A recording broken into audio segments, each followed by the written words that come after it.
Donc, on va commencer l'activité.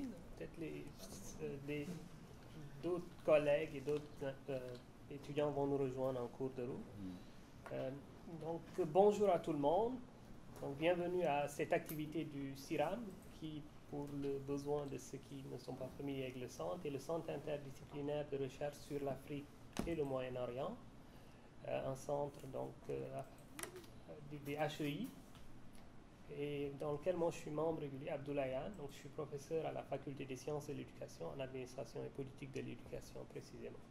Donc aujourd'hui on a la chance et l'honneur d'avoir notre collègue Fernand Bachonneau comme invité. Donc je vais dans un premier temps le présenter et vous parler un peu de l'activité qu'il a accepté d'organiser à notre demande. Donc, M. Bachonneau est socio-anthropologue de la santé. Il nous vient du Burkina Faso, où il est professeur à l'unité de formation de recherche et sciences sociales. Ah, il est là. Oh, parfait, tu l'avais déjà. Donc, au UFR-SH, donc en sciences humaines, à l'université Ouaga 1, Joseph Kizerbo. Il est directeur des activités académiques de son unité de formation et de recherche et membre d'un laboratoire, donc le laboratoire de recherche interdisciplinaire en sciences sociales et santé. Et il est aussi le directeur, il dirige donc une publication dont il va nous parler sur vulnérabilité au pluriel et accès aux soins de santé en Afrique contemporaine. Donc l'ouvrage est en cours de finalisation. Et donc peut-être situer peut-être, tu disais que tu voulais situer le Burkina, oui. Donc le Burkina, pour ceux qui ne connaissent pas, est ce pays-là qui est en Afrique de l'Ouest et pour lequel donc il nous a donné une carte plus précise, mais il le commentera peut-être pendant son intervention. Je vais rapidement parler de l'activité, comme ça je vais lui laisser la parole, c'est lui l'invité après tout.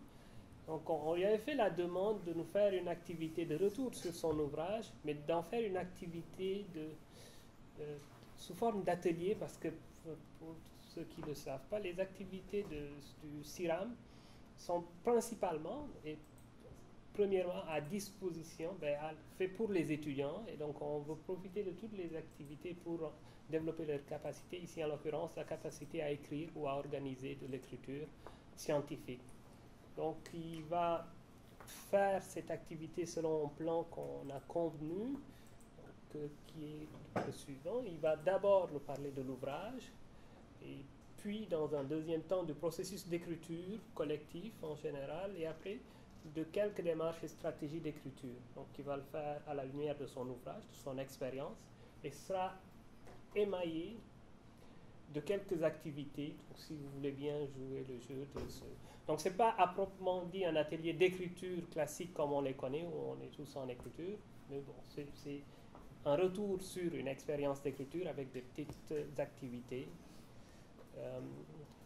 qu'on a concoctées pour vous. Donc peut-être sans plus tarder, je vais laisser la parole à mon collègue Fernand. Donc Fernand, vous avez la parole. Merci, collègue Abdoulaye. Merci aux ceux qui sont présents. Alors, comme Abdoulaye l'a dit tout à l'heure, en tout cas, je suis ravi d'avoir cette invitation de la part du CIRAM pour aussi faire connaître plus ou moins ce que nous avons comme travaux de recherche aussi au niveau de notre unité de recherche, et puis éventuellement souvent ces voyages que nous les appelons chez nous des voyages d'études nous permettent aussi d'aller plus loin dans les cas de partenariat pour pouvoir véritablement développer la recherche dans ce domaine, parce que le partenariat est un élément quand même assez important dans ce domaine. Alors c'est vrai que l'idée, c'était la présentation de façon générale de l'ouvrage, mais en même temps, Abdoulaye, effectivement, a suggéré l'idée qu'il fallait faire ça sous forme d'un atelier écriture, mais qui n'est pas vraiment le sens des ateliers d'écriture tels qu'on les connaît communément. Donc, c'est ce plan qui m'a été, que nous avons concocté ensemble avec des minutes à la loupe que j'essaie de respecter. Et donc, voilà un peu le menu que nous avons tous les deux concocté pour répondre un peu à notre souci, qui est la question des vulnérabilités, la question de la santé et aussi les sociétés en Afrique contemporaine. Je pense que le CIRAM est beaucoup plus spécialisé sur les questions d'éducation. Je pense que dans la santé, dans l'éducation, il y a quand même des éléments qui se retouchent, mais aussi c'est un centre qui part aussi des expériences de l'Afrique, du Moyen-Orient. Donc je pense qu'en termes d'espace géographique, la présentation de l'ouvrage convient tout à fait. Alors, donc c'est juste l'expérience telle que nous l'avons conçue tantôt. Je vais d'abord vous montrer, pardon, parce que ça allait un peu trop vite, voilà. Alors, je reviens là, voilà. Alors, sur la question des vulnérabilités, je vais juste présenter cette photo pour montrer un peu les problématiques qui sont touchées par rapport à ces questions à travers plusieurs programmes. Là, c'est la question sur la mère, l'enfant, et puis aussi d'autres éléments qui montrent bien que déjà nous avons des projecteurs sur la santé maternelle et infantile. Comment est-ce que les différents facteurs de vulnérabilité interagissent pour la prise en charge de la mère et de l'enfant. Alors, pour répondre à cette question, on a des initiatives actuellement depuis, j'allais dire, presque 10-15 ans en Afrique qui essaient de se mettre à l'œuvre pour essayer d'améliorer sensiblement l'accès des populations aux services de santé, ce qui est le point principal de l'ouvrage.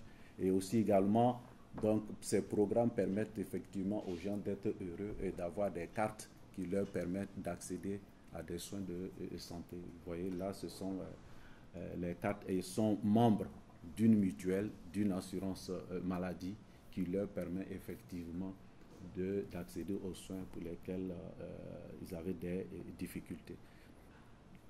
Alors, donc, à partir de ces questionnements sur la vulnérabilité, et puis aussi le fait que nous avons participé beaucoup à des recherches dans le domaine de la santé depuis les travaux de thèse jusqu'à présent, nous avons aussi participé à plusieurs programmes, des programmes sur... D'abord, on a eu un programme qui était un programme l'Afrique occidentale francophone, anglophone, sur les questions de... C'était un réseau de prévention de la mortalité maternelle que nous avons exécuté pendant un certain temps. Nous avons également aussi participé à un programme qui concernait le Sénégal, le Burkina, le Cameroun sur ce qu'on a appelé Aquasou, amélioration de la qualité des soins obstétricaux d'urgence et néonataux, qui a fonctionné de 2003 à 2006. Et après, nous avons également introduit un autre dossier auprès de l'Union européenne pour davantage travailler sur ces questionnements. Et il y a eu un projet qui s'appelait Passage, projet d'appui sur la santé génétique des jeunes. Là, essentiellement, c'était les adolescents et les jeunes, lesquels nous avons travaillé pendant 3 ans aussi, de 2006 à 2009, pour comprendre tous ces aspects liés à l'accès aux soins par ces groupes.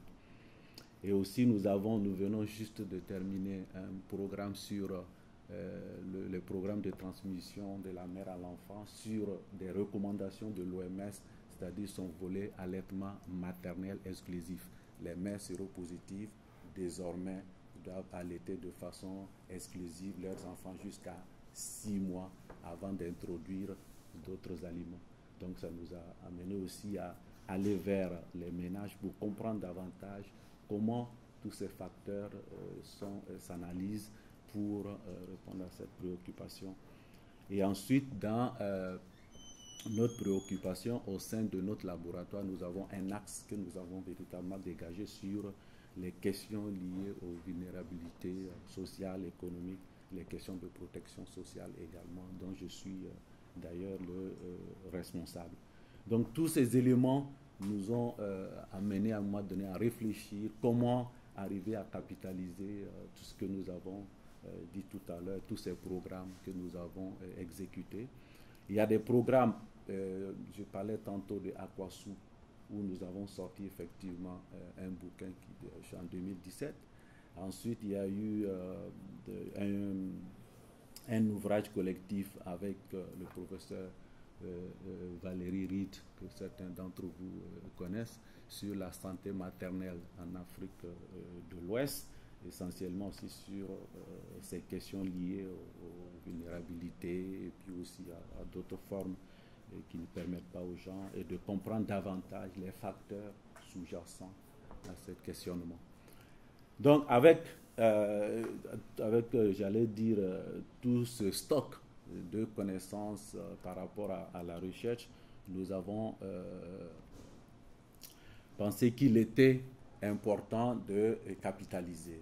Donc dans un premier temps, ça c'est l'expérience, j'allais dire, douloureuse que nous sommes en train de vivre, c'est comment arriver effectivement à capitaliser tout ce qui a été fait, pas seulement au niveau du Burkina Faso, mais aussi par rapport à l'Afrique. Parce que dans un premier temps, on a voulu restreindre ça au Burkina et on s'est rendu compte que les programmes sont allés au-delà du Burkina Faso et ça nous a amené effectivement à faire l'argumentaire pour demander aux gens, à travers l'esprit surtout pluridisciplinaire. C'est ce que nous avons aussi constaté lors de ces programmes, que la santé, c'était vraiment un domaine où il y a plusieurs disciplines qui se côtoient, aussi bien l'économique, le droit, la géographie, la sociologie, l'anthropologie. Et nous avons vraiment ciblé ces différents domaines pour comprendre davantage, parce que quand on faisait les programmes sur la santé des jeunes, on invitait des juristes qui venaient nous parler, par exemple, de la santé reproductive, quels sont les droits et les devoirs des uns et des autres pour pouvoir accéder à ces soins-là. Donc voilà l'idée qui nous a amené à vraiment ratisser, j'allais dire, un peu large par rapport aux droits et à la santé, par rapport à l'économie, les questions de logement, les questions de géographie, les questions également du genre, et puis aussi l'ensemble de tout ce que les gens peuvent avoir comme représentation sociale et qui pourrait pour nous aussi avoir des relations assez étroites avec les questions de vulnérabilité. Donc nous avons, l'équipe a réfléchi, nous avons trouvé qu'il était important pour nous de ne pas avoir un argumentaire vraiment restreint, mais d'ouvrir pour que nous ayons des approches différentes par rapport à ces questions. Alors, comment nous avons procédé à partir du moment où il y a eu le consensus, nous avons procédé maintenant à la diffusion de cet argumentaire de plusieurs manières. D'abord au sein de notre unité de recherche et ensuite aussi par rapport à un séminaire que nous organisons au Burkina Faso tous les 3 mois qui s'appelle les 3SB, c'est-à-dire Séminaire des sciences sociales au Burkina. Nous avons diffusé aussi l'information. Il y a des gens, tous ceux qui ont l'occasion de passer au Burkina, nous arrivons, si on met la main sur lui, on le fait passer au niveau des 3SB et ensuite il reçoit toutes les informations que nous avons sur le site. Et ensuite, il y a un site français aussi qui diffuse pas mal d'informations sur ces questions que nous avons contactées. Et nous avons, de façon consensuelle, prévu qu'avec 12 articles d'au moins 15 à 7 pages à peu près, on pourrait éventuellement atteindre notre objectif de capitaliser nos expériences. Alors, donc c'est à partir de ces éléments qu'on essaie de voir, on s'est dit, de toute façon, la vulnérabilité, elle n'est pas propre au Burkina Faso, elle n'est pas propre à l'Afrique. La vulnérabilité, quelles que soient ses formes, ces différentes formes concernent, j'allais dire, le monde entier. J'ose dire peut-être même que parmi nous, la vulnérabilité, elle est présente. Je pars du principe que, par exemple, quand je prends les enseignants, les professeurs au niveau de Ouaga 1, l'université dont je suis originaire, vous serez étonné que je vous dise qu'il n'y a pas d'assurance maladie pour les enseignants. Et donc, on voit vraiment des enseignants complètement abattus par certaines pathologies. Ils ne peuvent plus s'en sortir, c'est des prêts et autres.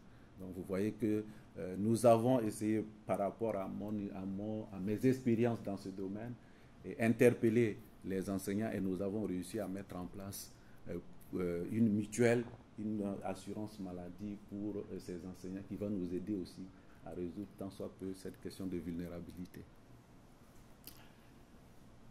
Alors, comme c'était fait en termes d'exercice par rapport à ce cheminement, le deuxième pan, effectivement, de cette première présentation, c'est de faire un exercice, voilà, sur les questions de vulnérabilité. Avant ça, laisser la chance au public peut-être pour deux questions, s'il y en a, par rapport à la présentation du cheminement de l'idée jusqu'à arriver à cette proposition. Donc, on ouvre rapidement pour une ou deux questions, si jamais il y en a.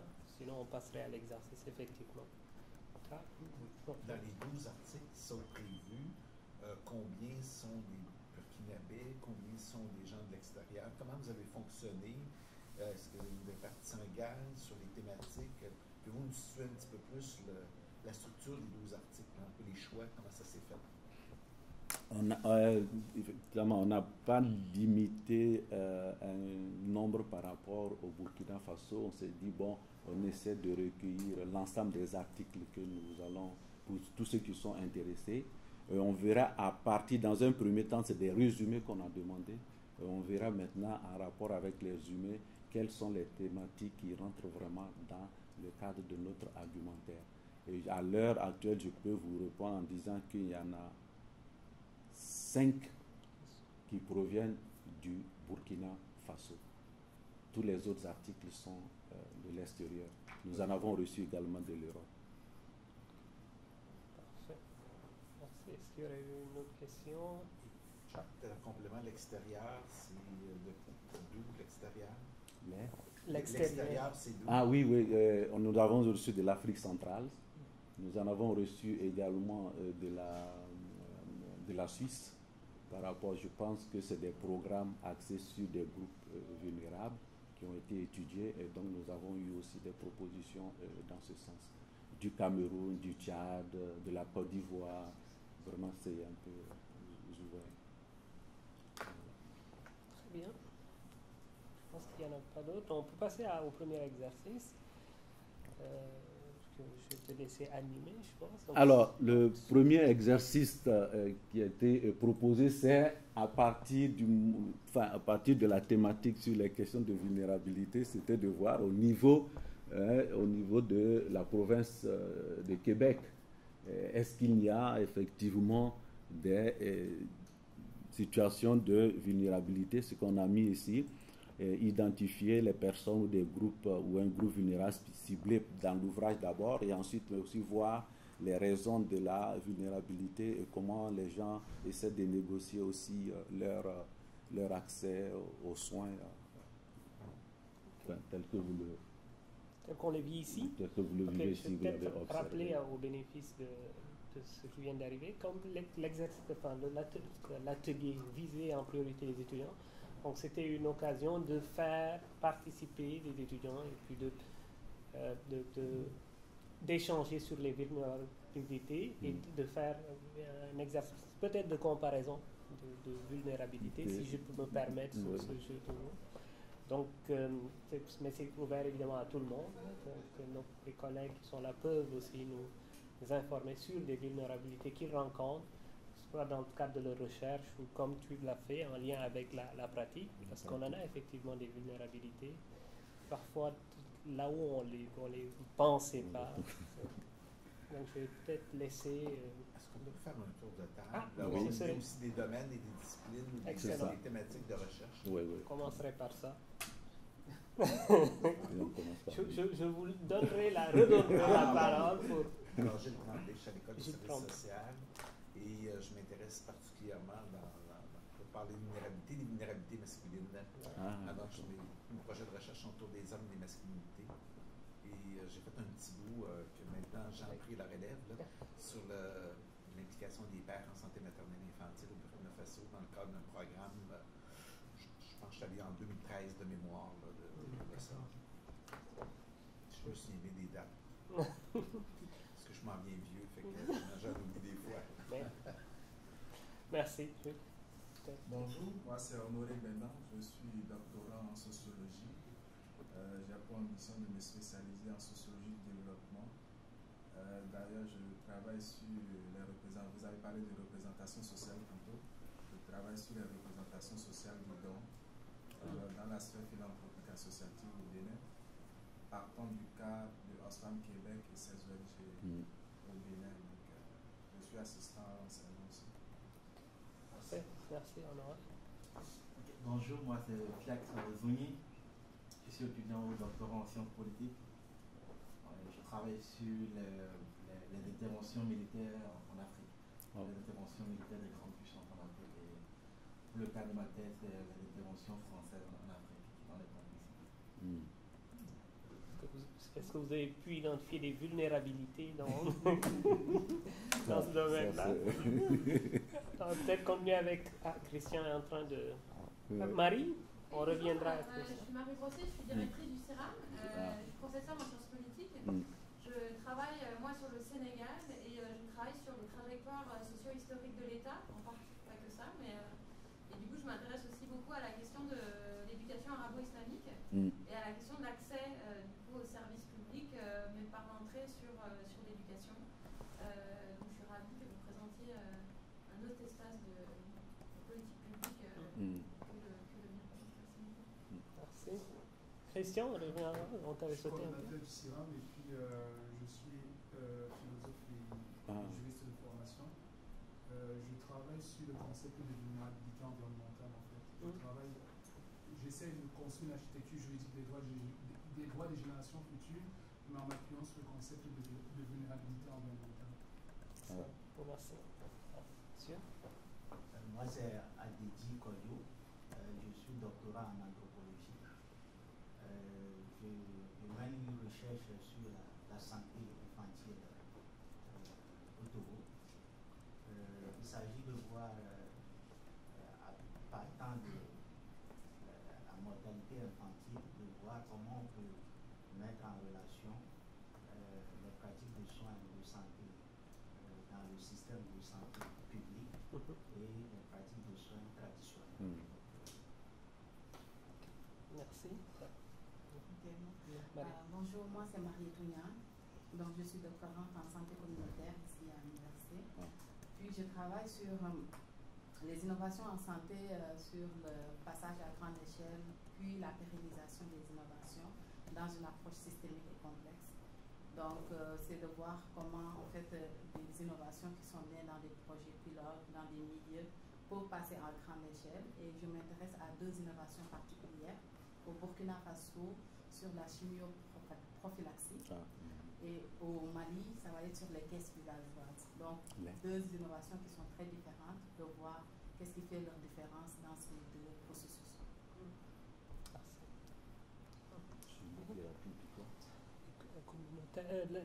La deuxième innovation, c'est les caisses communautaires. Au Mali. Josette Castel, moi je suis professeure à la fac de médecine, je suis médecin de famille. Mes implications en lien avec le sujet, là, je suis coordonnatrice scientifique dans le projet PASME 2, qui est un projet de préparation de santé maternelle infantile en appui au programme de santé maternelle infantile au Burkina Faso. Et puis, je m'implique aussi dans une clinique communautaire de santé et d'enseignement ici en Basse-Ville à Québec, qui rejoint justement des clientèles en situation de vulnérabilité. Merci. Okay, moi, c'est Jean Ramdé, je suis professeur en psychoéducation. Donc, mes champs de recherche rejoignent un peu Jules, donc l'engagement père-enfant, donc l'engagement des parents envers leurs enfants. Je travaille aussi dans le projet PASME, donc au Burkina Faso. Et je m'intéresse aussi au transfert des connaissances. Merci Jean. Deux collègues derrière. Oui. Je suis Félicien Ndongo, je suis doctorant en sciences politiques.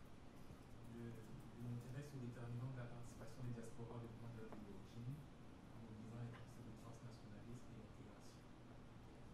Merci. Moi, c'est José Romeo Tessi, je suis un doctorant en communication publique. Je travaille sur l'usage des cours ouverts en ligne à distance, donc on appelle couramment MOOC. Je travaille sur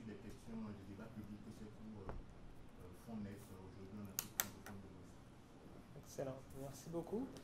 Donc, à travers la présentation, on a vu émerger, on a vu passer quelques vulnérabilités. Et comme j'ai dit, ça semble être transdisciplinaire,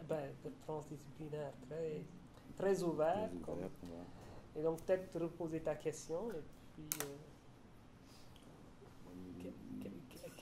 qui veut se commettre, identifier une vulnérabilité et puis la caractériser? Je pense que c'était ça. Oui, c'était ça la question, parce que j'ai vu, il y a des questions de vulnérabilité environnementale qui se recoupent un peu avec pas mal de choses. Donc, il y a, les approches sont plurielles, j'allais dire, maintenant à l'intérieur.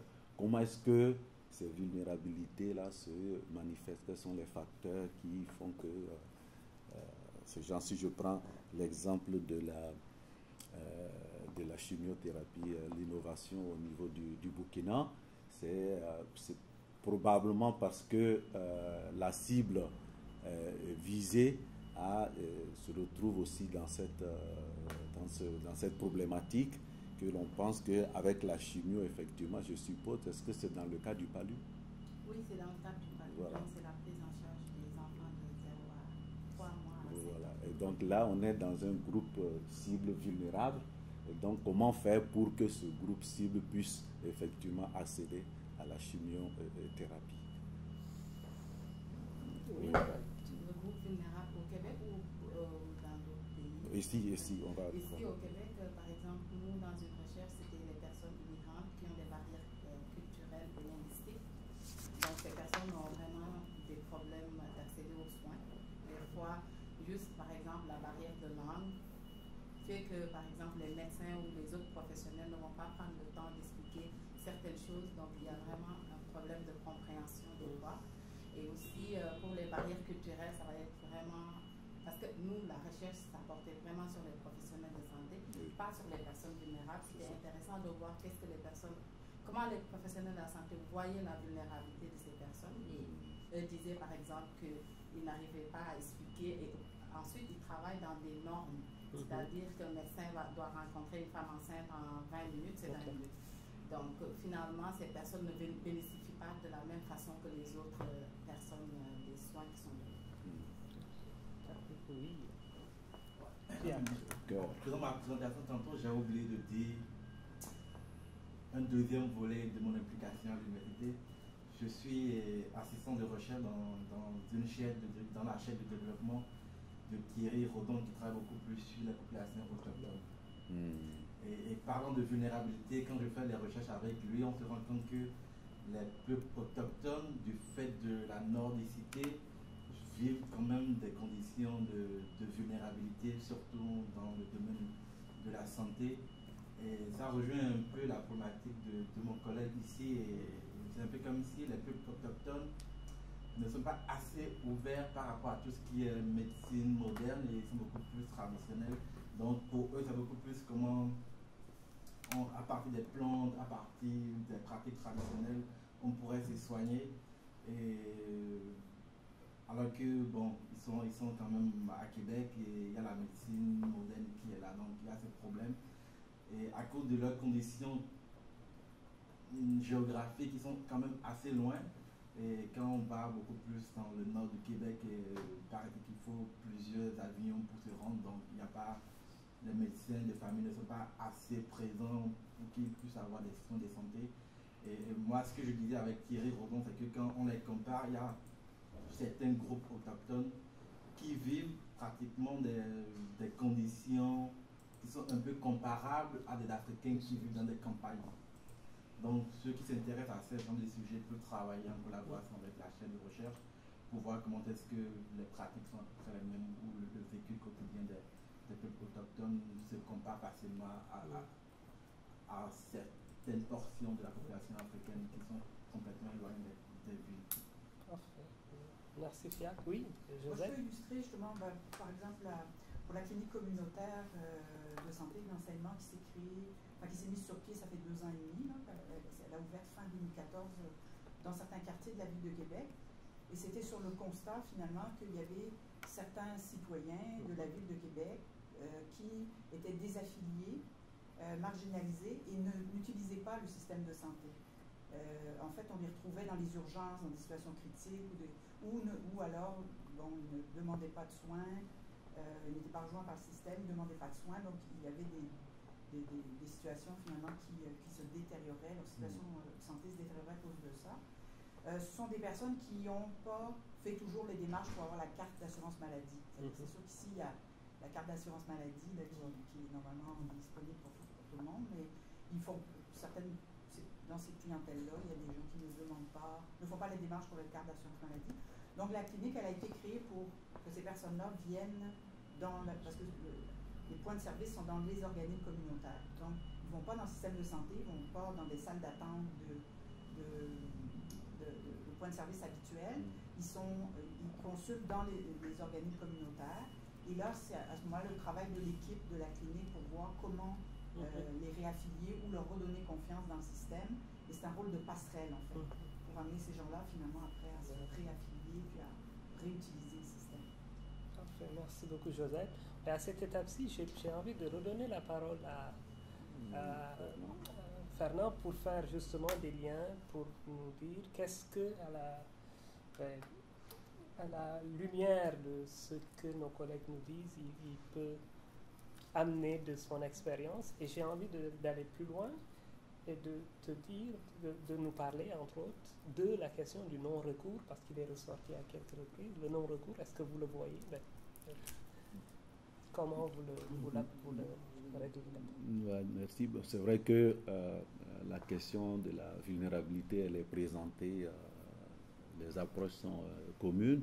Par exemple, au Burkina, on parle très peu des migrants, puisque ce n'est pas véritablement un pays qui a un fort taux de migration. Plutôt, de l'autre côté, par contre, par exemple, en Côte d'Ivoire, on parlera beaucoup plus de migration parce qu'il y a pas mal de Burkinabés qui sont installés.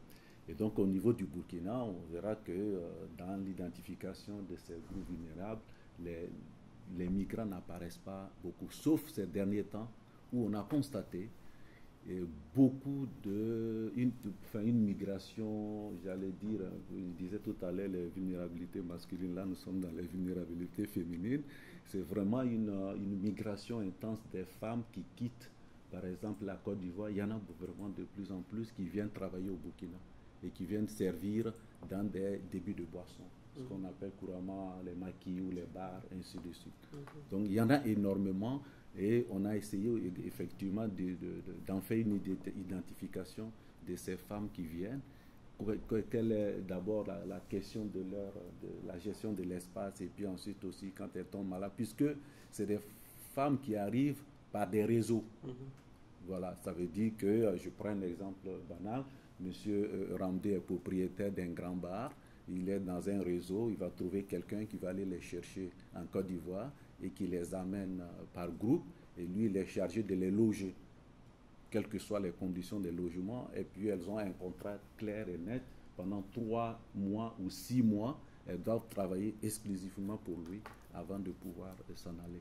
Donc déjà, ça c'est vraiment un problème qui est actuellement posé à ce niveau. Et effectivement, dans le recours aux soins, ce qu'on remarque, comme on l'a dit tout à l'heure, il a essayé d'évoquer la situation de... Il y a des gens...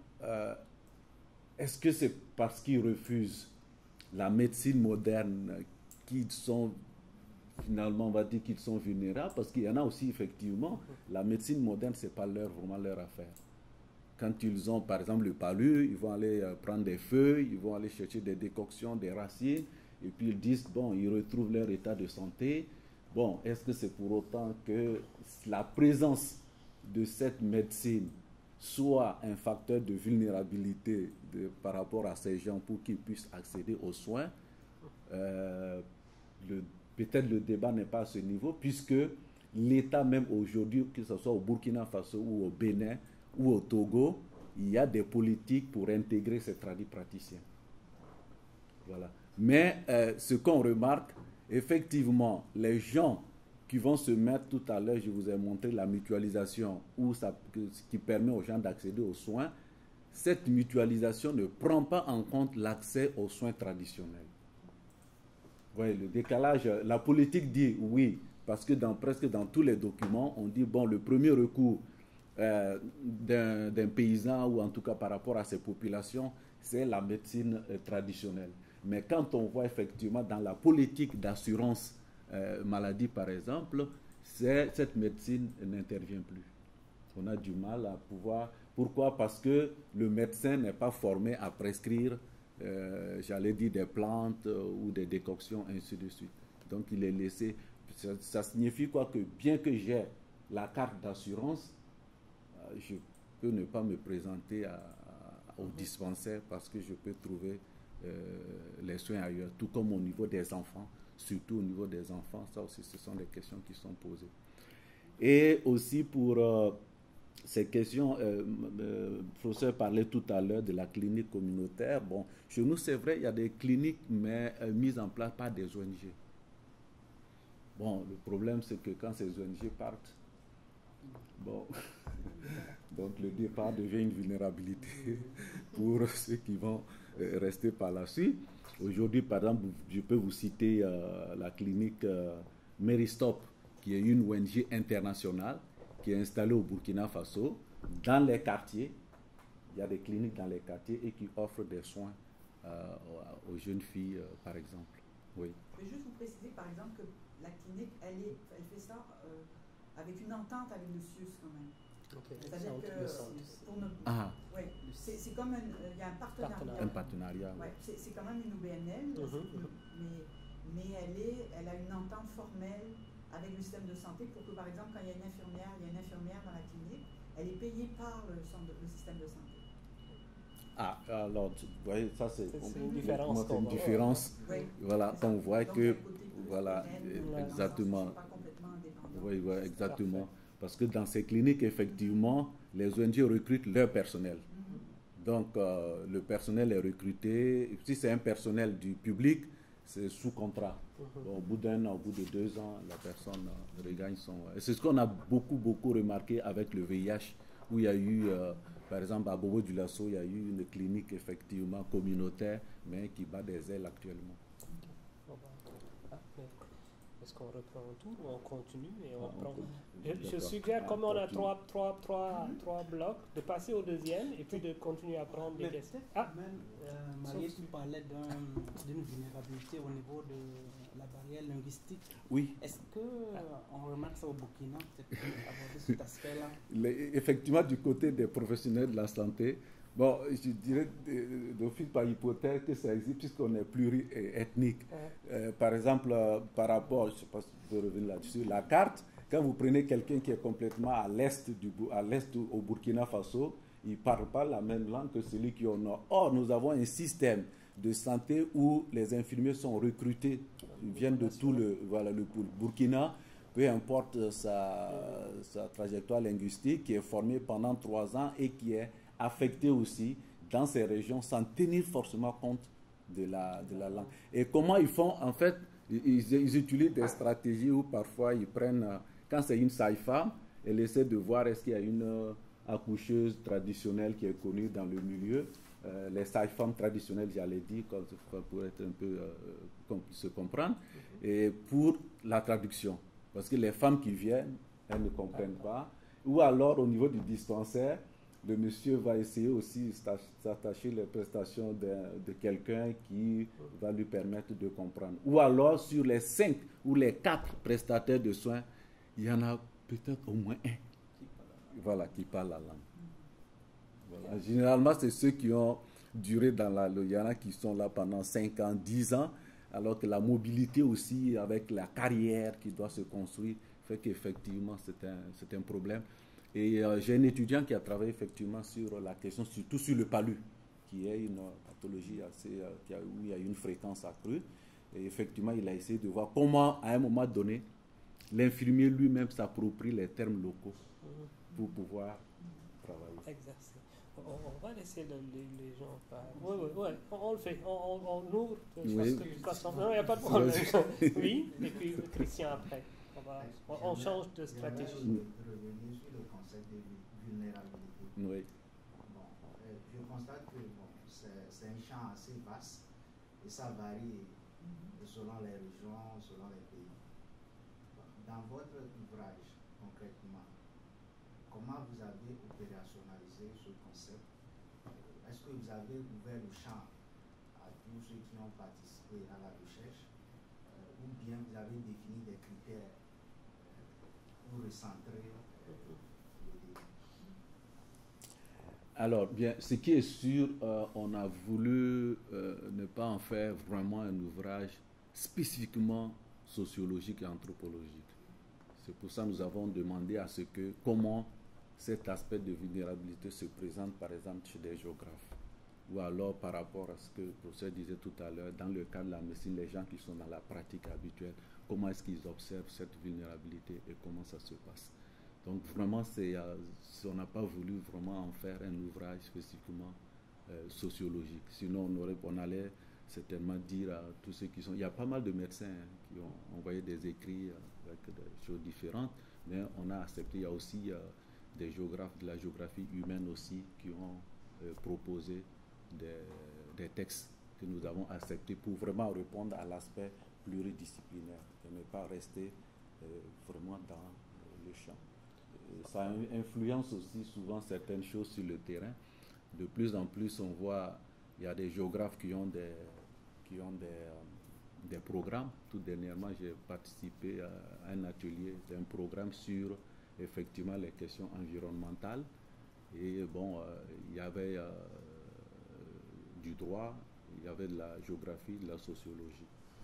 Voilà. Et chaque domaine, on a pris un étudiant pour qu'il puisse faire une thèse. Donc chacun trouvera un lot là-dessus. Donc vraiment, on a ouvert, mais en même temps, on n'a pas voulu non plus serrer ça entre... Si on voit qu'il y a beaucoup de médecins, on va en prendre peut-être 3 pour rester quand même dans une certaine logique. Donc l'appel était ouvert, si je peux traduire, oui, l'appel était ouvert, mais dans le processus de sélection, vous avez veillé à avoir une bonne représentativité des différentes dimensions que pouvait prendre effectivement la vulnérabilité. Moi j'ai vu passer l'appel, donc je sais que c'était assez ouvert. Mais effectivement, dans la présentation, on n'en parle pas. Christian? Oui, effectivement, le concept de vulnérabilité peut être très très large, ne serait-ce qu'en philosophie, qui est souvent mis en lien avec tout ce qu'on appelle les éthiques du care. Oui. Mais pour venir justement à votre première question, je viens d'un pays, le Cameroun, et souvent la vulnérabilité naît du fait qu'il y a de plus en plus une défiance à l'égard des institutions sanitaires actuelles. C'est-à-dire que j'ai écrit un petit article de journal un jour où je disais, lorsqu'on entre dans un établissement sanitaire aujourd'hui, on entre plutôt avec son gris-gris ou avec son chapelet parce qu'on ne sait pas si on va ressortir vivant. Tout simplement parce qu'il y a une détérioration finalement du système sanitaire qui fait qu'il inquiète plus qu'il ne rassure. On a encore des cas récemment où une dame qui a perdu ses jumeaux complètement à l'entrée de l'hôpital. Donc finalement, je me demande si d'un point de vue à la fois socio-anthropologique ou philosophique, est-ce que finalement la vulnérabilité qui est de prime abord pas nécessairement visible ne naît pas justement de ce rapport-là, où finalement la peur de l'institution sanitaire qui était censée te rassurer t'invite maintenant à prendre d'autres chemins. Et des chemins qui peuvent être de l'ordre du savoir traditionnel, mais avec ses inconvénients aussi. Donc je me demandais finalement si aussi cette question vous a préoccupé, c'est-à-dire cette vulnérabilisation par l'institution qui est censée finalement vous apporter une sorte d'assurance, etc., etc. Donc ça c'est la première chose. La deuxième chose, c'est en lien aussi, ça se retrouve aussi bien dans les pays, un pays comme le Cameroun, mais ici, il y a de plus en plus une suspicion à l'égard des vaccins et autres. Je pense même en France, il y a de plus en plus, il y a tout un mouvement qui se met en place parce qu'on se dit, finalement, c'est peut-être une occasion de... Certains vont jusqu'à voir les théories du complot d'exterminer une partie de la planète, mais revenons un peu. Mais ce que je veux dire, c'est que est-ce que finalement ce contexte mondial-là aussi n'entraîne pas une sorte de vulnérabilité, c'est-à-dire que je suis malade ou bien j'ai tellement peur des vaccins que j'expose d'une certaine manière. Bon, je ne sais pas si ça vous a préoccupé aussi dans votre cheminement. Tout à fait juste parce que pas dans la présentation, je parlais des relations, par exemple, entre les agents de santé et puis les usagers. Effectivement, je vous donne un exemple du grand hôpital de Ouagadougou que le professeur Ramdé connaît bien. C'est l'hôpital Yalgado. Il semble que quand vous allez à l'hôpital et vous faites une enquête, les gens sont satisfaits pratiquement à 100%. Mais vous les retrouvez dans un autre espace où vous allez leur poser des questions sur comment ça s'est passé. En fait, il est satisfait parce qu'au moins il est ressorti avec son malade, il n'y a pas eu de décès. En fait, c'est parce que, effectivement, vous avez juste parce que l'hôpital, à un moment donné, on disait que c'était le moratoire. Donc, quelque part, quand effectivement je suis malade et que, ou alors quand on dit il y a une femme qui a des problèmes d'accouchement, elle doit subir une intervention obstétricale, à l'hôpital Yalgado, déjà on a cette peur, on ne sait pas très bien comment est-ce que ça va bien se passer. C'est comme vous l'avez dit avec les devins qui sont là aussi pour faire leur travail. Vous avez là, de l'autre côté aussi les aspects religieux, Jésus-Christ, Mohamed qui est là aussi, qui sont là pour aussi intervenir. Je pense qu'effectivement, c'est ce que je disais souvent aux médecins quand on a fait le programme sur les adolescents, on leur a dit, est-ce que vous-même, vous n'êtes pas des catégories qui contribuent à fabriquer ces facteurs de vulnérabilité? Quand on finit par avoir peur même de vous, la manière dont même vous recevez les usagers, ça participe tant soit peu à ça. C'est ce qu'on a un peu caractérisé par les violences au niveau des centres de santé. Oui. J'avais une question. J'étais à Dakar en mois de mai dernier. C'est pas du tout, ça repose pas du tout sur des données empiriques scientifiques, mais oui. J'ai le père d'un ami qui a été à l'hôpital Le Dantec et j'ai été très surprise, mais évidemment choquée c'est même pas de la vulnérabilité, c'est de l'extrême précarité. Oui. Et de l'institution hospitalière et aussi sur la je sais pas, sur la délégation de responsabilité, de compétences, même en termes d'achat des médicaments, d'achat de tout le matériel en fait qui revient à la charge des familles, qui n'est pas du tout pourvu par l'hôpital. Je ne connais pas du tout le système de santé, donc du coup c'est vraiment quelque chose de nouveau. Et aussi, ayant des amis dans différentes classes sociales au Sénégal, voyant aussi les inégalités d'accès à des soins de santé, notamment par rapport à des amis qui accouchent dans différentes institutions, et de voir qu'il y a des cliniques privées, selon les niveaux, c'est plus ou moins remboursé par justement des mutuelles en fonction des emplois qu'elles occupent. Est-ce que vous avez des choses là-dessus sur la disparité en fait de l'offre et du coup du public qui bénéficie des soins en fonction du coup de leur des classes sociales puis des ressources dont les familles disposent? Oui, je pense par rapport à cet aspect effectivement et aussi par rapport aux différentes catégories sociales. Je sais que partout un peu en Afrique, je prends l'exemple précis du Burkina, on a les hôpitaux publics, on a le système public en fait et on a les cliniques. On sait très bien que les cliniques ne vont là-bas que ceux qui ont vraiment les moyens. Pas seulement qu'ils ont seulement les moyens, mais qui ont aussi une couverture sociale. Je me souviens, il y a une dame qui me disait, elle est allée dans une clinique pour une consultation. Dès qu'elle est arrivée au niveau de la secrétaire, il lui a posé la question, « Madame, est-ce que vous avez une assurance ?» Donc, c'est déjà, elle a dit non. Donc, déjà, ça va peser sur, quelque part, sur son budget. Et au finish, elle n'a pas poursuivi les soins. Le médecin qui l'avait reçu, qui est professeur et qui a des étudiants, il a dû la référer à un système confessionnel. Parce qu'on a aussi cette catégorie aussi, c'est-à-dire des cliniques confessionnelles qui appartiennent à soit des catholiques ou à d'autres formes de religieux. Donc du coup, vous voyez que ça remontait, ces soins remontaient pratiquement, si je ne m'abuse pas, à près de $2000. Alors que quand elle a été référée dans l'autre sens, c'était à peu près, si je ne me trompe pas, de l'ordre de 100 à $200. Donc vous voyez déjà, si elle avait effectivement cette assurance maladie, elle serait restée probablement à la clinique, mais n'ayant pas cette assurance santé, et vu ses revenus mensuels, elle ne pouvait pas, en tout cas, rester, même si les soins étaient de qualité, quel que soit, elle n'allait pas pouvoir. Donc c'est vraiment cette question de précarisation aussi, elle arrive à un moment où même le fonctionnaire qui n'a pas cette assurance, à un moment donné, il ne peut pas s'attacher les services, en tout cas au niveau des cliniques. Donc c'est là où peut-être il y a un problème, où parfois dans les débats, on monte au créneau pour dire est-ce que l'État ne devrait pas légiférer, prendre vraiment des positions par rapport à ces cliniques où les soins sont vraiment... on ne dit pas que c'est la même chose comme le public, mais c'est très élevé par rapport au public. Et le comble, c'est que, bon, je ne sais pas si vous serez étonné, les mêmes que vous avez vus à l'hôpital à Dakar, c'est les mêmes qui sortent après et qui vont dans les cliniques. Voilà. Donc, il te dit clairement que ici, c'est pas bon, mais venez dans telle clinique et vous arrivez, vous le retrouverez. On parle des médecins. Des médecins okay. aussi, quoi. Voilà. Parfait.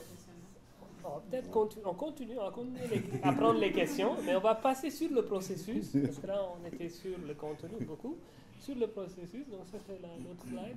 Peut-être nous raconter aussi un peu comment ça s'est passé, très clairement. Alors, par rapport ici, j'avais juste mis quelques exemples pour la question de vulnérabilité, comment aussi avec les personnes âgées.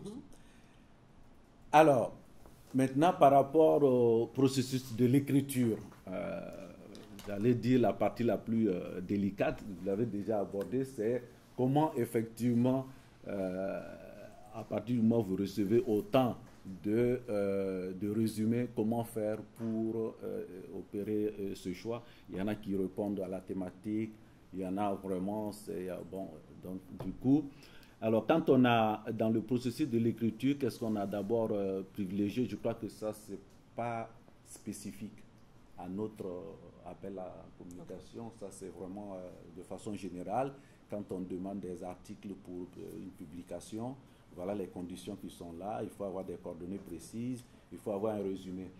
Et des fois, le résumé, c'est là où se trouve le problème. Il y en a qui ne savent pas s'arrêter à 200 mots, il y en a qui ne savent pas s'arrêter à 400 mots.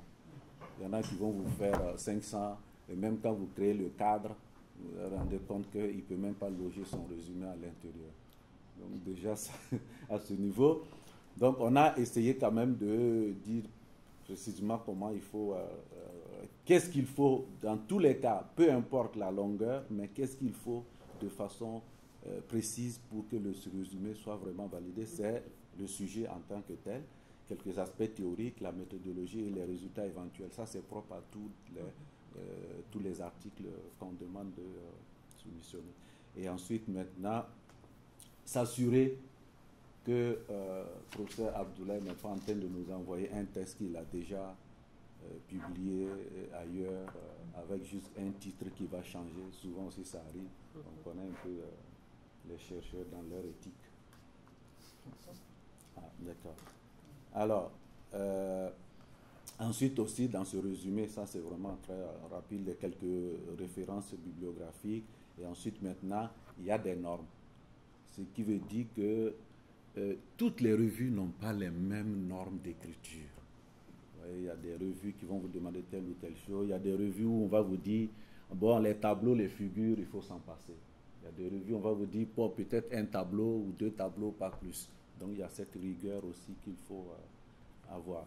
Ensuite, l'autre problème, à partir du moment où nous avons émis l'idée pour recevoir les résumés, il faut identifier des instructeurs. Ça aussi, c'est un gros problème. Qui vont accepter de lire les résumés et de nous les renvoyer pour que nous, on puisse les renvoyer maintenant aux auteurs pour le faire. Qu'on appelle ici les évaluateurs. Les évaluateurs, oui, voilà. Et ça prend facilement. Donc, quand on envoie un résumé, on dit à la personne, pardon, vous avez 15 jours, mais ça, c'est très rare. Alors, ensuite, on avait fait un chronogramme. Quand on a lancé l'appel, on s'est dit au mois de septembre, c'était la réception des résumés. On avait lancé l'appel pratiquement vers avril-mai, en se disant, bon, peut-être que les gens ne s'attendaient pas, il y en a qui ont des textes quelque part, bon, ils avaient mis ça. Bon.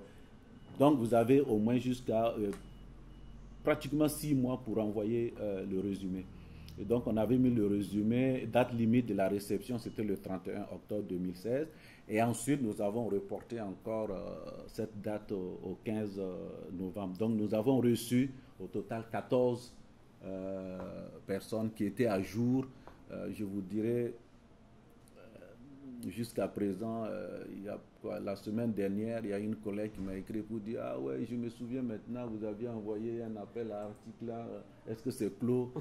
Je dis « Vraiment. » Le livre va être publié. Le livre va être publié bientôt.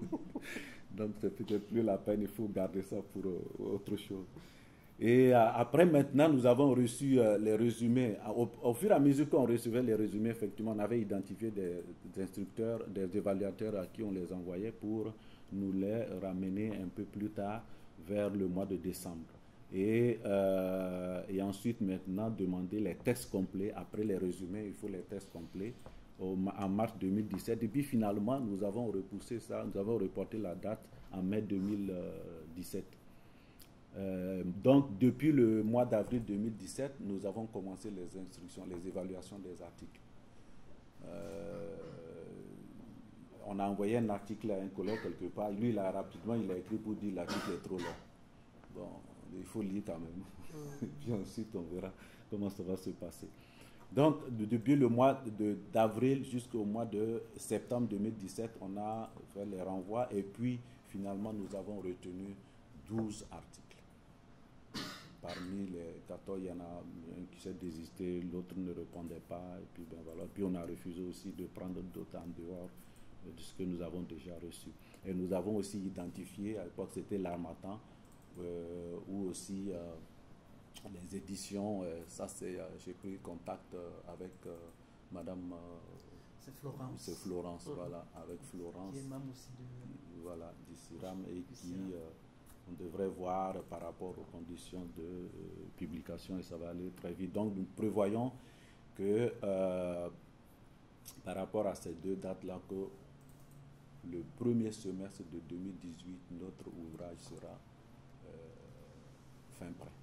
Même si nous l'avons souhaité pour fin 2017, mais vu les allers-retours, les contraintes liées à... Il y en a même... Pour certains, même c'est avant-hier qu'on a reçu l'instruction, les résultats d'un évaluateur et qu'on a transféré à l'auteur. Combien de temps il va prendre? Généralement, on leur donne 15 jours. Maintenant, 15 jours pour qu'ils puissent renvoyer, bon, ça c'est 15 jours modulables. Mais on sait qu'ils ne font jamais les 15 jours. Surtout lorsqu'ils sont 2 ou 3, parce que vous avez souvent des gens qui se mettent en interdisciplinarité, des médecins avec des anthropologues. Donc, il faut que chacun voit sa partie, comment structurer, et ainsi de suite. Donc, ça prend quand même beaucoup de temps. Et avec le retour aussi par rapport aux adaptations pour la phase d'édition, nous avons prévu effectivement que le premier semestre, les choses devraient marcher. Voilà un peu ce que nous avons. Oui. Merci qu'on pourrait poser des questions. Oui, mais on est arrivé. Là, on a la chance d'avoir des collègues qui ont écrit. Donc, on va ouvrir au public pour des compléments, pour des retours sur des expériences, au lieu de faire l'exercice qui était, comme je dis, plus destiné au groupe étudiant. Donc, on va le faire un peu autrement. Donc, oui. Je vais complément après. Ok. Donc, la parole est à celui qui voudrait bien la prendre sur le processus d'écriture, des expériences vécues ou des questions. Donc, ceux qui ont des questions peuvent se les poser. Oui, qui pourraient être, par exemple, ça c'est les questions qui étaient posées effectivement par rapport aux expériences d'écriture, c'est comment il faut arriver à la susciter. Peut-être que nous aussi on a été un peu, il y a des choses, certains éléments que nous n'avons pas pu prendre en compte pour pouvoir améliorer. Comment la susciter, l'organiser, puis réussir. Moi, je fais beaucoup plus une question parce qu'avec un collègue, on est en train de faire le projet de coordonner un ouvrage collectif sur l'analyse de la politique étrangère de l'Afrique. Parce qu'on est tous en analyse de la politique étrangère et on se rend compte que quand on parle de politique étrangère, c'est beaucoup plus des grandes puissances, la France, les États-Unis, le Canada. Il n'y a pratiquement rien sur les pays africains. Donc on est en train de dire, on va lancer un appel à communication et on va recevoir les résumés. Après, on fera un séminaire ou un colloque. Et après le colloque, les travaux qui seront assez bien ou les auteurs qui aimeraient que ça soit publié, on en fera un ouvrage collectif. C'est un premier exercice qu'on veut faire. Moi, je ne sais rien de comment ça se fait. C'est surtout pour ça que je suis venu pour dire, ok, je vais apprendre tout le processus pour savoir comment est-ce que ça se passe et tout. Donc c'est beaucoup plus pour avoir votre avis, vous qui êtes un peu beaucoup plus habitué à cet exercice. Comment ça se fait? On fait des appels à la communication pour que les gens ne soient pas frustrés et tout. Comment est-ce que ça doit se dérouler? Donc c'est beaucoup plus pour avoir votre avis d'expert. Alors, par rapport à l'expérience, par rapport à cet ouvrage, c'est même pas par rapport à cet ouvrage seulement, bien d'autres ouvrages où j'ai participé. C'est vraiment à un moment donné, même parce que les évaluateurs font leur travail. Quand vous faites l'appel à la communication, il faut vraiment avoir la thématique précise pour que les gens n'aillent pas peut-être dans tous les sens. Et après ça, bon, quand vous avez le résumé, il faudra aussi voir les évaluateurs. Quels sont les profils de ces évaluateurs? Comment ils vont pouvoir évaluer les résumés ou les accepter ou ne pas les accepter? Est-ce qu'on doit faire appel à des évaluateurs externes à part nous deux qui coordonnons? C'est ce que nous avons fait. Ah, ok. Voilà. Je pense que ça donne une certaine crédibilité scientifique aussi à la chose. Donc quand vous faites ça, vous sélectionnez les gens, mais il faut être vraiment dans le timing, dans le temps, il faut vraiment être très direct quoi, par rapport aux gens. Mais pour terminer, la question de l'atelier, c'est intéressant. Bon, maintenant, j'ignore, nous n'avons pas vraiment réuni tous les moyens. J'allais dire ça nécessite des moyens parce que si c'est un colloque que vous voulez faire, il faut voir un peu son organisation. Nous, on avait juste pensé regrouper ceux dont les résumés avaient été acceptés. Voilà, qu'ils viennent qu'ensemble pendant quelques jours, qu'on essaie de voir comment construire vraiment leur article. Nous, dans notre cas, on a reçu l'appel à la communication pour l'ACFAS. Donc, on veut envoyer une proposition de panel dans le cadre de ACFAS. Donc, tous les communicants vont passer par ACFAS. Donc, on laisse ACFAS gérer le colloque pour nous. Donc, c'est après ACFAS qu'on va récupérer les gens qui auront été sélectionnés et tout. Donc, c'est un peu ça qu'on veut organiser le colloque. Question? Oui, c'est la question que je me pose. Je n'ai pas lu le livre, de toutes les manières, il n'est pas encore accessible.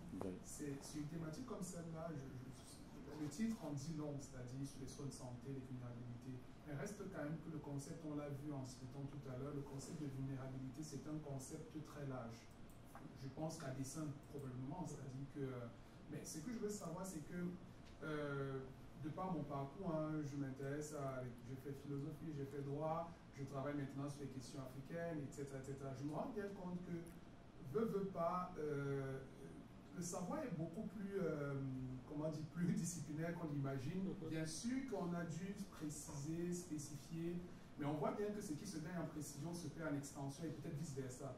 Ce que je veux dire par là, c'est que, est-ce que dans le contexte de votre écriture, vous avez quand même tenu compte que oui, même s'il y a des savoirs différents, des disciplines différentes, mais qu'on touche quand même quelque chose qui, somme toute, dans la vraie vie, est très connecté.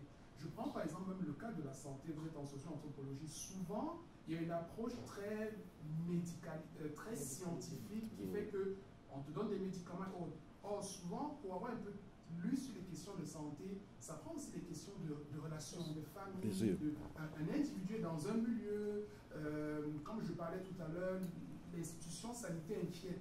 Mais parfois, même en entrant à l'hôpital, moi, le seul fait que c'est mon médecin de famille, ça me rassure déjà. J'ai comme le sentiment que je guéris déjà avant d'entrer. Donc, ce que je veux dire par là, en prenant cet exemple ici, est-ce que l'ouvrage tient compte de cette réalité-là, qui, de mon point de vue, est une réalité très manifeste, c'est que le savoir est lié. Donc, il n'y a pas simplement une approche très scientifique du thème pu et dur, mais il y a aussi des aspects liés, par exemple, à la socio-anthropologie, à la philosophie, toute la question de l'éthique du care. On parle très souvent de plus en plus, ne serait-ce qu'en éthique appliquée, c'est des éléments très importants. Donc, je voulais savoir si, dans votre travail, vous avez tenu compte de cette pluridisciplinarité qui touche quand même quelque chose qui, dans la vraie vie, est très lié. Et si oui, comment est-ce que vous avez procédé pour le faire, sans toutefois perdre le fil conducteur? Alors, qu'est-ce qu'on a pu faire, c'est un peu par rapport aux différents programmes qui ont eu lieu. Nous-mêmes, nous avons remarqué dans ces programmes qu'il y a parfois très peu de pluridisciplinarité. Dans le sens, parce que je vois, si je prends le cas de cet ouvrage, déjà il y a un philosophe qui m'avait approché pour dire, mais attendez, il a vu l'appel, mais est-ce qu'un philosophe? Je dis, mais pourquoi pas?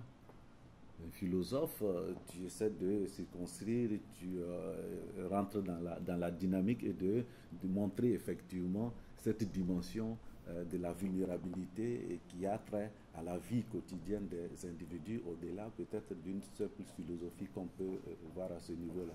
Et il nous a proposé un texte en disant comment analyser la notion d'ignorance des systèmes, parce qu'il y en a qui, pour des questions dites généralement, en socio-anthropo, on n'aime pas trop ce terme-là. De dire que quelqu'un, parce que les populations sont ignorantes, qu'elles ne vont pas au centre de santé, bon, c'est pas très clair. Mais cette question de pluridisciplinarité, à partir du moment où nous avons eu à faire différentes, comment j'appelle ça encore, différentes recherches en impliquant les uns et les autres, et le nom du laboratoire même est parti de là aussi, à partir de nos propres expériences, en disant cette question pluridisciplinarité par rapport à des questionnements donnés. Par exemple, si vous prenez la question de l'exclusion, on peut bien l'analyser sous différentes formes. Il y a des gens, par exemple, par rapport aux lois, on dit nul n'est censé ignorer la loi. Mais comment voulez-vous qu'une femme qui est en milieu rural, qui ne sait pas lire et écrire, qui peut-être même ne sait même pas que, quand on parle même de gouvernement, c'est peut-être au moment où on va dire il y a élection, quand on va aller l'interpeller pour lui dire d'aller mettre un papier quelque part. Donc, en fait, elle n'a vraiment pas d'informations spécifiques sur un certain nombre de choses. Donc, comment voulez-vous qu'une telle femme revendique des droits vis-à-vis d'un médecin qui lui dit « Madame, vous arrivez, je ne peux plus vous consulter, il est l'heure pour moi, il faut que je m'en aille », alors que le système prévoit qu'il travaille de 8h à midi et à 10h, il met des clients dehors parce que lui, il doit aller rattraper autre chose. Vous voyez encore la question phare de l'éthique dans ce domaine. Donc, je pense que c'est ça qui nous a amené un peu à aller vers cette pluralité. En disant vulnérabilité, c'est vraiment polysémique. Pour Mariatou, et puis... Mais en disant que c'est polysémique, en mettant... Parce que quand on dit que c'est pluridisciplinaire, c'est juste qu'on va mettre les gens autour de la table, puis chaque personne va définir la vulnérabilité. En santé, on va dire c'est ça, c'est ça, c'est ça. Puis l'autre va dire c'est ça. Oui, c'est bien pour une première étape d'organiser, en fait, cette vulnérabilité en disant oui, regardez, par exemple, la vulnérabilité en Afrique peut prendre différentes dimensions d'après. Mais moi, bon, en faisant un lien avec l'autre question, c'est de se dire, est-ce qu'il y a un but derrière ça? Est-ce qu'il y a un moyen d'organiser, mais d'être aussi organisé dans le sens où de se dire, après, qu'est-ce qu'on va faire avec ça? Avec toutes ces personnes qui définissent la vulnérabilité, est-ce qu'on peut arriver à conceptualiser la vulnérabilité d'une façon très transdisciplinaire, pour ne pas dire plus disciplinaire? Donc, comment on va mêler tous ces savoirs, les relier ensemble, pour dire que voilà, la vulnérabilité prise, au lieu de dire, oh, les philosophes l'ont défini comme ça, on en a pas. Comment on peut arriver au but ultime de dire, en regardant toutes ces visions, on peut arriver à avoir la vulnérabilité d'une façon transdisciplinaire. Aussi, ce qui va permettre peut-être, parce qu'en Afrique, les questions de vulnérabilité, on en a parlé tout de suite, comme au Burkina, c'est transversal à tout. C'est pas juste, on va parler de l'ignorance, par exemple, des femmes. Moi, j'ai travaillé sur le non-recours aux consultations prénatales, puis c'est ça le discours chez les professionnels de santé. Les femmes sont ignorantes, les soins sont gratuits. Puis finalement, les soins sont gratuits dans les politiques, mais réellement, les soins ne sont pas gratuits. Pour la consultation prénatale, les femmes payent tout le temps. Parce qu'il y a des ruptures au niveau des institutions que les professionnels de la santé te disent clairement que ce n'est pas de leur ressort. Donc oui, ils sont vulnérables par rapport à ça parce qu'ils ne peuvent pas le résoudre. Les femmes sont vulnérables par rapport à ça. Donc je vois qu'il y a des sources de vulnérabilité à différents niveaux. Donc c'est sûr qu'il faut avoir une vision pluridisciplinaire, mais il faut avoir des actions transdisciplinaires. Au niveau des actions, effectivement, je pense qu'on avait eu un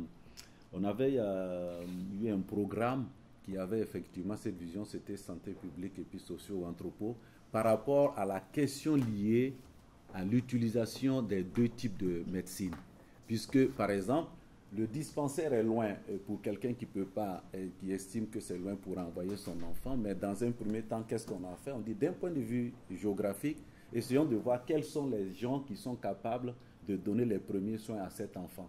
Donc, on a identifié des tradipraticiens qui ont été formés. Et ces tradipraticiens ont reçu des documents pour pouvoir aussi écrire. Et ensuite, ces tradipraticiens devraient, à un certain niveau donné, référer cet enfant au niveau du dispensaire. Donc quand même, la maman, elle a peut-être le temps, dans un temps d'avoir des soins de base, d'un point de vue de la distance. Et ensuite, maintenant, si ça ne va pas, elle va se préparer pour atteindre le niveau santé publique. Et arriver au niveau de la santé publique maintenant, c'est que les deux professionnels arrivent à communiquer. Et c'est là où le sociologue, effectivement, intervient pour voir que ce n'est pas simplement peut-être même l'accessibilité géographique, c'est peut-être une question de représentation liée à la maladie. Et cette personne qui arrive au niveau du dispensaire, que l'infirmier ne dise pas, à partir du moment où vous êtes passé chez un praticien, qu'est-ce que vous voulez faire encore, qu'est-ce que moi je peux vous apporter, et peut-être refuser ou ne pas offrir des soins de qualité à ce patient-là. Là, ça intervient maintenant au niveau, de façon pratique, le droit, même s'il est passé chez un praticien. La politique a essayé de lier les deux dans une action commune, centrée sur le patient. Et donc, c'est là où j'appelle les actions pluridisciplinaires au niveau du terrain. Mais ce que nous avons constaté, c'est que ces actions pluridisciplinaires, le programme était au Bénin. Le Bénin, vraiment, j'avoue que par rapport au Burkina, le Bénin était vraiment bien parti pour cette intégration. Par contre, au niveau du Burkina, l'infirmier, par exemple, on arrive, on lui demandait, est-ce que vous avez reçu des références? Il est là, non. Ah, attendez, il y a 3 papiers qu'on m'a apportés, je ne sais pas. Vous voyez un peu. Donc, ça revient maintenant à la question de comment l'individu opérationnalise ces questions-là sur le terrain. On avait Honoré qui avait levé la main. Oui. Et puis peut-être Gilles aussi. Ouais. Et puis on va aller prendre les 3 et après pour se faire une réponse coupée. Oui. C'est pour comparer un peu votre démarche à une expérience que j'ai récemment vécue. J'ai soumis pour un ouvrage collectif sur les classes moyennes et la mondialisation en Afrique au sud du Sahara. Et eux, ils ont procédé de la façon suivante, c'est-à-dire vous soumettez l'article de façon intégrale, y compris le résumé. Et puis quand vous finissez, vous leur envoyez ça, eux ils lisent, ils font la correction, comité de lecture, tout là, ils font tout. Et puis vous renvoient l'article pour correction, dernière correction. Je ne sais pas qu'est-ce qui favorise le... Vous avez choisi d'abord le résumé, et après, est-ce que cette façon de procéder ne prend pas assez de temps au niveau des organisateurs? Alors, résumé, bien entendu, en termes de temps, mais on gagne aussi en ne recevant pas un article de 15-20 pages qu'on va remettre à quelqu'un alors que ça ne répond pas à la thématique. Mais le résumé permet quand même de dire, ah tiens, cet article, la personne peut nous l'envoyer. On ne renvoie les résumés qu'on peut renvoyer à tout le monde. Bon, on écrit à tout le monde, à tous ceux qui ont soumis en disant, oui, votre résumé nous permet de dire, bon, vous êtes inscrit par rapport à la problématique, et l'autre non, bon, écoutez, ou alors de façon polie, on dit parfois, il y a tellement de textes que, bon, on va essayer de réduire les choses. Mais bon, par rapport à ce que nous avons eu à faire, bon, c'est vrai qu'en termes de temps, lorsqu'il faut que des évaluateurs, parce que l'évaluateur du résumé, parfois, ce n'est pas le même qui va évaluer l'article quand il sera complet. Ça peut prendre effectivement beaucoup de temps, mais ça permet aussi de cibler vraiment, sélectionner vraiment ceux qui répondent à la thématique. Peut-être en complément d'information, ça permet aussi des fois de se rendre compte qu'il y a une dimension ou 2 dimensions qu'on voudrait bien aborder, puis on n'a pas reçu de texte et on veut être sûr, ou on n'a pas reçu de résumé, donc on va aller à la pêche pour essayer de trouver des personnes qui pourraient combler ces côtés-là. Donc je trouve intéressant de fonctionner à deux étapes différentes. Pour avoir participé aussi à quelques-uns d'ouvrages collectifs et d'avoir dirigé moi-même, mais c'est la difficulté, souvent, c'est qu'une partie des ouvrages collectifs sont souvent une espèce de ramassis d'une série de textes, mais il n'y a pas de fil conducteur très évident. Ça va un peu à U et à DIA avec des paradigmes complètement différents, et tu sors de là, on dit qu'est-ce qui ressort de cet ouvrage-là, c'est pas évident.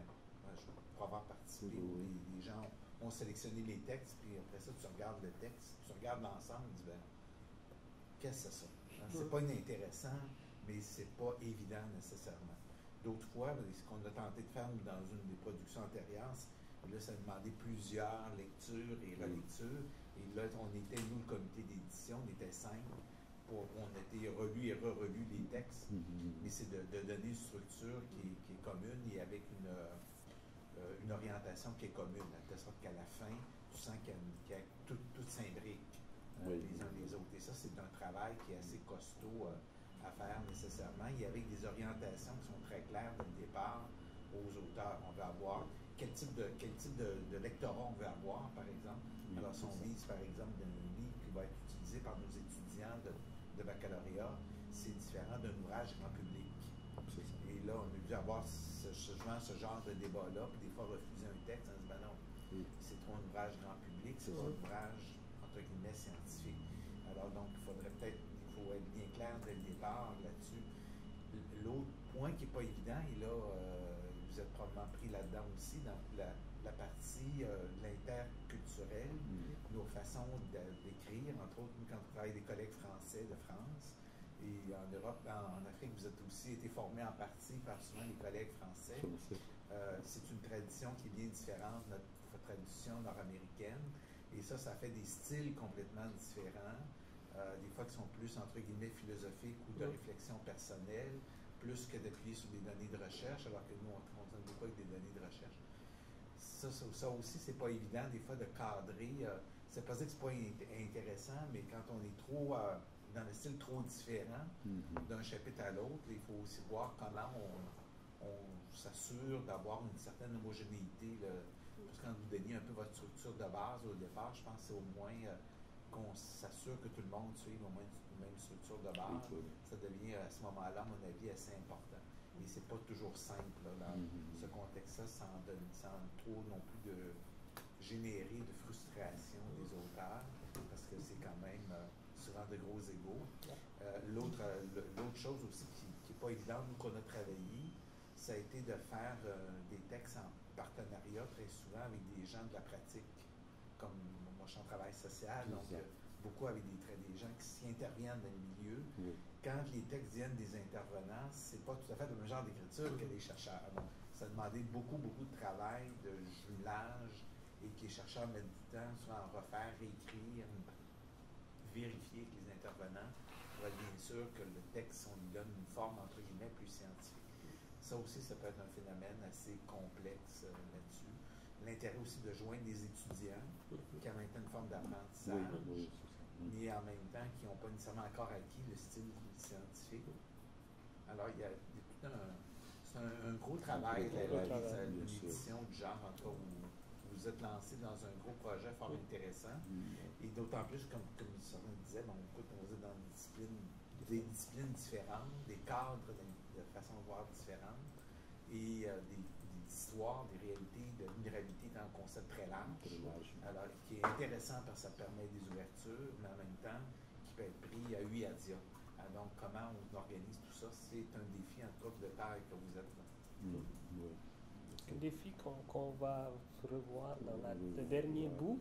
Mais avant, il y avait José qui voulait. Mon intervention entre aussi dans la même ligne, c'est-à-dire, est-ce que vous avez fait un choix dès le début de vous concentrer uniquement sur des scientifiques ou en associant aussi des praticiens ou des étudiants? Est-ce que vous avez réfléchi à ces questions ou vous avez laissé le libre choix au public, en fait, à des gens qui vous envoyaient des articles ou pas?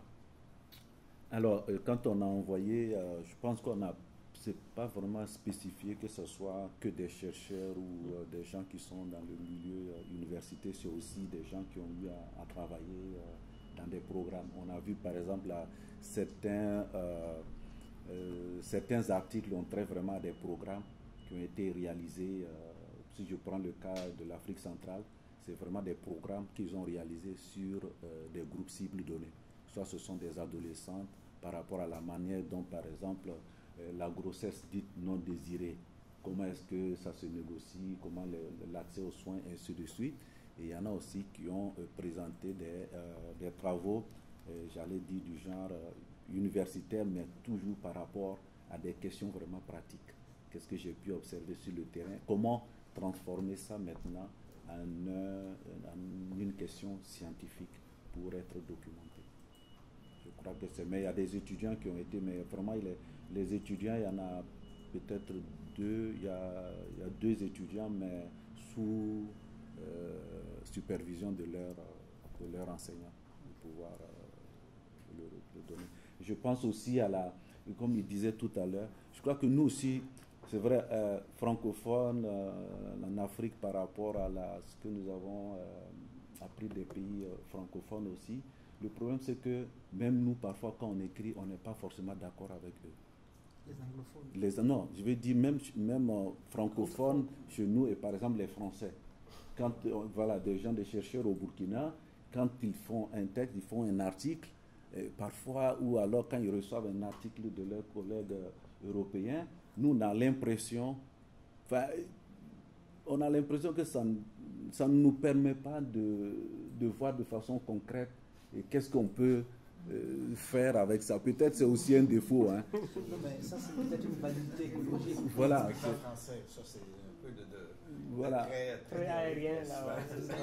C'est pas adapté aux réalités. Voilà, peut-être on se dit aussi peut-être que nous sommes en train de chercher les voies du développement. Et donc on veut des choses concrètes, hein, au lieu que ça soit X a dit, Y a dit, Z a dit, machin, et puis après, bon, oui, mais comment tu fais chez moi? Même les profs, les doctorants avec nos collègues français ont parfois ce débat. Quand ils débattent, vous voyez que, bon, il y a un qui est dans l'action. Bon, l'autre, il dit non, est-ce que tu as lu un tel? Oui, bon, est-ce que je dois lire 40 pour me rendre compte que les 40 vont m'aider à transformer la réalité qui est chez moi? Donc, il y a ces deux questionnements quoi, qui sont posés à l'heure actuelle. Je vois, on faisait le reproche à un philosophe en disant, mais attendez, vous nous parlez tout le temps de Platon, de Nietzsche, ceci, cela, mais et chez nous, en pâté bas, qu'est-ce que vous en faites? Bon, vous voyez, ça aussi, bon, on dit la philosophie africaine. Est-ce qu'il y a une philosophie africaine? Bon, parce qu'on part du principe que peut-être tous ces auteurs-là, c'est des auteurs anglophones, francophones, en tout cas c'est l'Occident. Maintenant, chez nous, comment les choses... souvent, c'est le débat que je vois entre quand les gens veulent s'attaquer un peu à la philosophie en disant, oui, mais tout le temps c'est là-bas, mais attends, chez nous, c'est quoi finalement? Donc, je pense que c'est tout à fait juste. Parfois, on a cette configuration aussi qui pose parfois problème. Mais là, on est dans un ouvrage vraiment, j'allais dire, d'action, quelque chose que les gens ont vécu de façon pratique. Qui peut être complémentaire, qui peut être intéressante, mais qui est complexe à organiser dans un texte pour que ça fasse un collectif, que ça donne sens. Parce qu'on peut se donner des textes plus théoriques et des textes plus pratiques dans le même ouvrage, et ça peut être très complémentaire. Et comment on les arrime, c'est toute là la question qui est pas simple. Je pense juste à un moment donné, il y a une dizaine d'années, il y avait un collègue ici en psychologie qui français d'origine, qui est établi au Québec depuis très longtemps. Et dans le colloque, on était presque moitié québécois et moitié français, avec quelques Belges et quelques Suisses et tout ça. Et on sentait des tensions dans le courant du colloque. Et à un moment donné, il y a quelqu'un qui pose au collègue après sa présentation. Il ne sait pas faire avec ta présentation, mais je veux juste savoir. Je sens des présentations. C'est un Belge qui dit, je pense, juste comprendre les tensions entre le Québec et la France qui semblent être présentes. Vous qui demeurez au Québec depuis très longtemps, vous êtes bien placé pour voir la situation. Et Yann répond, un type tout à fait adorable, il dit, les Français naviguent dans le haut, et les Québécois sont dans le bas. Les Français ont tendance à théoriser, ont de la misère à descendre sur le terrain pratique, et les Québécois ont de la misère à conceptualiser. Alors c'est intéressant comme vision complémentaire. Bon, nous, on est quasiment arrivé à notre heure de fin. Mais je veux que tu montres la slide de la troisième partie parce que ça la troisième partie, c'était ça. Oui, mais voilà. C'est les questionnements qu'on a vus. Hein, voilà. Écrire dans une perspective interdisciplinaire, donc on n'était pas trop dans le champ. Et puis, en socio-anthropologie, est-ce qu'on a une façon particulière d'appréhender ces exercices, etc. Peut-être en guise de conclusion, je te laisserai dire quelques mots qui résumeraient. Merci. Je pense que là, il y a aussi un problème, surtout dans le champ de la santé, ou par rapport aux autres domaines, où la structuration de l'article n'est pas la même. On a en socio-anthropo, généralement, c'est introduction, problématique, méthodologie, et puis on a les résultats. C'est-à-dire on analyse en même temps les résultats. Quand je prends du côté, par exemple, des médecins ou d'autres disciplines, il y a les résultats et après, il faut discuter. Et ça, parfois, c'est pas très bon. Souvent, on a un évaluateur, par exemple, qui a dit, mais est-ce que c'était pas mieux de fondre le résultat et discussion? Bon, comment est-ce qu'on... C'est vrai, c'est pas dans sa quotidienneté de cette écriture, elle n'est pas quotidienne pour lui. Maintenant, c'est un autre... Et nous aussi, on a ce problème. Hein. Des fois, quand on envoie dans des revues, moi, je les ai fait, on dit non, vous présentez vos résultats. Et d'ailleurs, quand ils font l'appel, ils disent clairement résultat et discussion. Donc, c'est vraiment c'est pas aisé pour nous de pouvoir le faire, mais peut-être que nous, on s'adapte. Moi, je peux m'adapter, mais il y en a d'autres, c'est quand même assez difficile. Par exemple, lui, il a trouvé qu'il y avait des répétitions entre les résultats qu'il a présentés et la manière dont il fait l'analyse. Est-ce que c'est pas mieux de... Bon, on a essayé d'arbitrer en disant, bon, acceptons aussi que aussi, indépendamment de la pluridisciplinarité, il y a des choses sur lesquelles quand même il faut accepter que le médecin puisse écrire le tout et qu'on puisse comprendre aussi le cheminement, comment il s'inscrit dans une telle problématique. Voilà, et ça c'est... la perspective interdisciplinaire, moi personnellement, je l'ai appréciée parce qu'on avait fait un programme où il y avait santé publique, économiste et sociologue. Et c'était sur la méningite. Donc, le médecin montrait comment la méningite essayait le coup, et le sociologue disait, mais si on arrive à ce coup, c'est parce qu'il y a ceci ou cela. Et donc, en termes de santé publique, économie, et puis on était arrivé quand même à agencer les choses et on a fait une publication.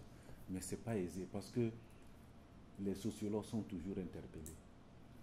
Quand vous dites que vous avez fait des entretiens individuels, on va vous demander combien d'entretiens vous avez fait, même si pour vous, le fait de dire 2 ou 3, ce n'est pas très important, parce qu'on va vous dire toujours, non, vous avez fait des entretiens, 10 précisément, est-ce que ça va être 2 personnes? Si c'est 2 personnes, qu'est-ce que les 2 personnes ont pu sortir comme élément pertinent par rapport au problème? Donc, des fois, ça aussi, ça interpelle, c'est la complexité en réalité de la transdisciplinarité qui est posée à ce niveau. Merci, merci beaucoup, voilà. Fernand. Peut-être le remercier en...